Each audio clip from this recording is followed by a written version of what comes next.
Delegation. We're going to look at delegation right now. Delegation, in other words, is authorization to represent.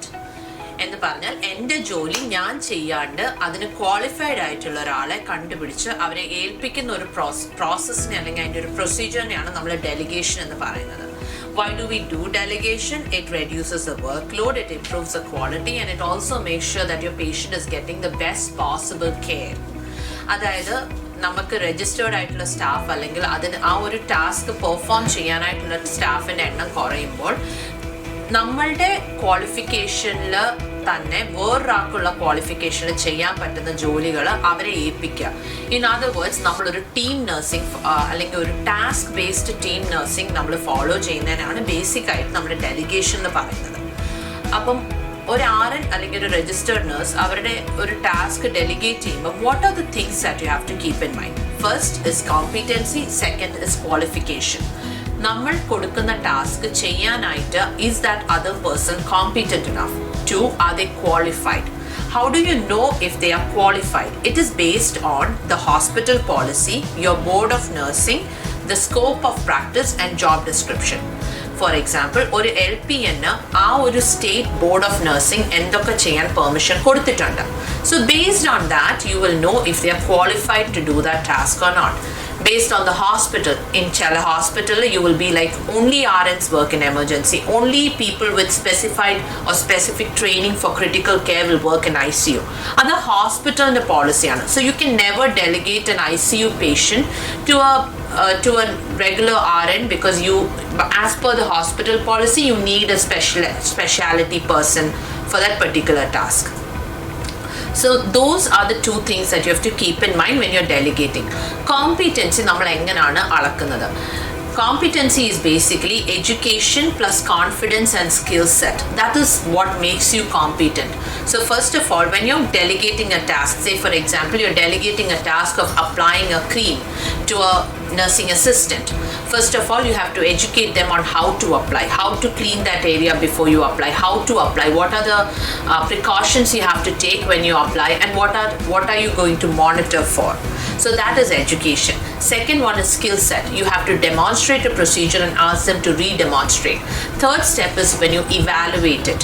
So basically, after you demonstrate and they re-demonstrate it, you have a checklist that you have to go to observe to see if they have actually done it. ആ ഒരു പ്രോസസ്സിനെയാണ് നമ്മൾ evaluation എന്ന് പറയുന്നത്. അപ്പം first നമ്മൾ നോക്കേണ്ട task എന്താണെന്ന് നോക്കണം, അതിൻ്റെ സർക്കംസ്റ്റാൻസ് എന്താണെന്ന് നോക്കണം, ചെയ്യുന്ന ആൾക്ക് കോൺഫിഡൻസ് ഉണ്ടോ, അവരുടെ എഡ്യൂക്കേഷൻ മാച്ച് ആവുന്നുണ്ടോ എന്ന് നോക്കണം.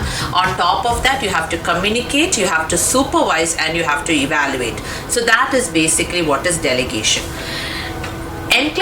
in terms of NCLEX, നമുക്ക് വരാൻ പോകുന്ന questions will be based on specified task meant for each person.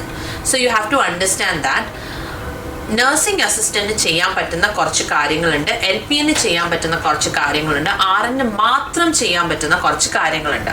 ഇതിൽ നഴ്സിംഗ് അസിസ്റ്റന്റ് എന്തൊക്കെ ചെയ്യാം? നോൺ ഇൻവേസീവ് ആയിട്ടുള്ള എല്ലാ കാര്യങ്ങളും നഴ്സിംഗ് അസിസ്റ്റന്റ് ചെയ്യാം. ഉദാഹരണത്തിന് വൈറ്റൽസ് ചെക്ക് ചെയ്യുക, bed making, hygienic needs meet ചെയ്യുക, ഡയറ്ററി സെറ്റപ്പ് ചെയ്യുക, empty the urinal, empty the bedpan, clean up the person. ഇതൊക്കെ ഡ്രസ് അൺഡ്രസ് ഇതൊക്കെ ഒരു നഴ്സിംഗ് അസിസ്റ്റന്റ് ചെയ്യാൻ പറ്റുന്ന കാര്യമാണ്. LPN നഴ്സ് അസിസ്റ്റന്റ് ചെയ്യുന്നതിന് കൂടെ ചെയ്യുന്ന എല്ലാ കാര്യങ്ങളും plus they can also do medication administration, subcutaneous injections, intramuscular injections, dressing changes, ഇതൊക്കെ LPN ചെയ്യാൻ പറ്റും. ചില ഹോസ്പിറ്റൽസിൽ പെക്കി ബാക്ക് ആയിട്ടുള്ള IV infusions can also be given by a LPN. പിന്നീടുള്ളതാണ് ഒരു RN മാത്രം ചെയ്യാൻ പറ്റുന്ന കുറച്ച് കാര്യങ്ങളുണ്ട്. അതിൽ ഉൾപ്പെടുന്നതാണ് your initial education, whether it is a discharge education or whether you're teaching them how to do insulin or whether you're teaching them exercises. That initial education, first education can only be done by an RN. LPN അത് reinforce ചെയ്യാൻ പറ്റും, പക്ഷെ ഒരിക്കലും first education cannot be given by an LPN. Similarly, initial assessment, ഒരു fall ഉണ്ടായാൽ, ഒരു head injury ഉണ്ടായാൽ, ഒരു ന്യൂ അഡ്മിഷൻ വന്നാൽ ആ ഫസ്റ്റ് അസസ്മെൻറ്റ് ചെയ്യേണ്ടത് is a responsibility of an RN.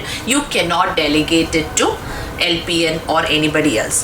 Last, critical ആയിട്ടുള്ള സിറ്റുവേഷൻസ്, അതായത് ഫോർ എക്സാമ്പിൾ ഇപ്പം സർജറി കഴിഞ്ഞ് പോസ്റ്റ് ഓഫ് 1 hourലുള്ള ഒരാളുടെ വൈറ്റൽസ് ചെക്ക് ചെയ്യേണ്ട റെസ്പോൺസിബിലിറ്റി ആറിൻ്റെ ആണ്.